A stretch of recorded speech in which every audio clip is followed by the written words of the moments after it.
കേരള രാഷ്ട്രീയത്തിന്റെ ഗതിവിഗതികൾ മാറ്റിമറിച്ച ബാർക്കോഴ വിവാദം വീണ്ടും ചർച്ച ചെയ്യപ്പെടുന്നു. പുതിയതും പഴയതുമായ ബാർക്കോഴ ആരോപണത്തിന്റെ പിന്നാമ്പുറങ്ങളിലേക്ക് ഒന്ന് കടന്നു നോക്കാം. ഒന്നാം ബാർക്കോഴ ആരോപണത്തിന്റെ പിന്നിലും രണ്ടാം ബാർക്കോഴ ആരോപണത്തിന്റെ പിന്നിലും ഒരേ മുന്നണിയിൽപ്പെട്ട ആളുകൾ തന്നെ ആയിരുന്നുവെന്ന് വേണം മനസ്സിലാക്കുവാൻ. ഒന്നാം ബാർക്കോഴ ആരോപണത്തിന് പിന്നിലെ പ്രധാന കാരണം ഉമ്മൻചാണ്ടിയെ വെട്ടി കെ എം മാണി മുഖ്യമന്ത്രിയാകുമോ എന്നുള്ള കോൺഗ്രസ് നേതാക്കളുടെ ഉള്ളിലെ ഭയമായിരുന്നു. കെ എം മാണിയെ കുടുക്കാനുള്ള നീക്കം ഉമ്മൻചാണ്ടിയുടെ അറിവോടുകൂടി തന്നെയായിരുന്നു അരങ്ങേറിയത്.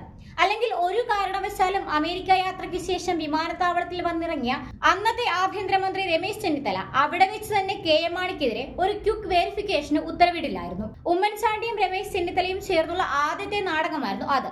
ആ നാടകത്തിന്റെ കർട്ടന്റെ പുറകിൽ ഉമ്മൻചാണ്ടിയെയും രമേശ് ചെന്നിത്തലയും കൂടാതെ അടൂർ പ്രകാശും ഉണ്ടായിരുന്നു. കർട്ടന്റെ മുന്നിൽ നിന്ന് കളിക്കാൻ ബിജു രമേശും. അവതരണം മനോരമയും ഏറ്റെടുത്തു. എല്ലാവരും അവരവരുടെ ഭാഗങ്ങൾ വളരെ ഭംഗിയായി അവതരിപ്പിച്ചു.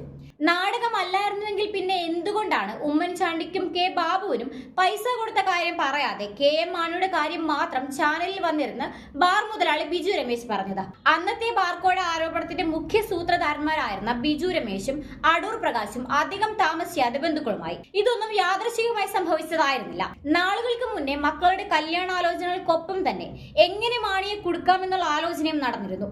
അന്ന് കെ എം മാണിയുടെ കേസുകളെല്ലാം തന്നെ വന്നിരുന്നത് മാണി വിരോധികളായിരുന്ന UDF അനുഭാവികളായി ജഡ്ജിമാരുടെ ബെഞ്ചുകളിലായിരുന്നു എന്നത് പിന്നീടാണ് ജനങ്ങൾക്ക് മനസ്സിലായത്. അതിന് ഉദാഹരണമാണ് മുൻ ജഡ്ജിയായിരുന്ന കമാൽ പാഷ. സീസറിന്റെ ഭാര്യ സംശയത്തിന് അതീതയായിരിക്കണമെന്ന് പറഞ്ഞ് കെ എം മാണിയെ ഏറ്റവും മോശക്കാരനാക്കി ചിത്രീകരിച്ചുകൊണ്ടുള്ള വിധി എഴുതിയ ജഡ്ജിയായിരുന്നു കമാൽ പാഷ.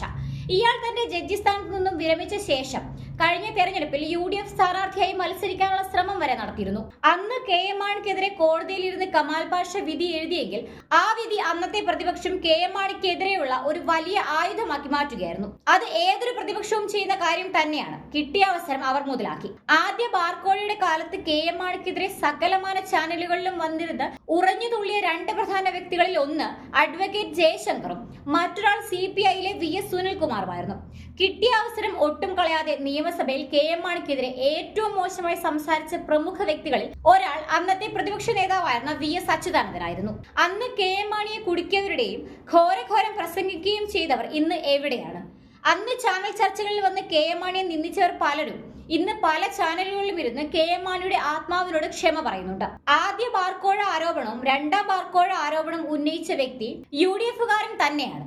മധ്യകേരളത്തിലെ ഒരു പ്രമുഖ UDF നേതാവിനൊപ്പം ബാറുകൾ നടത്തുന്നയാളുമാണ്. ഇതിന്റെ പുറകിൽ ആരൊക്കെയാണെന്ന് അധികം താമസിക്കാതെ തന്നെ പുറത്തുവരും.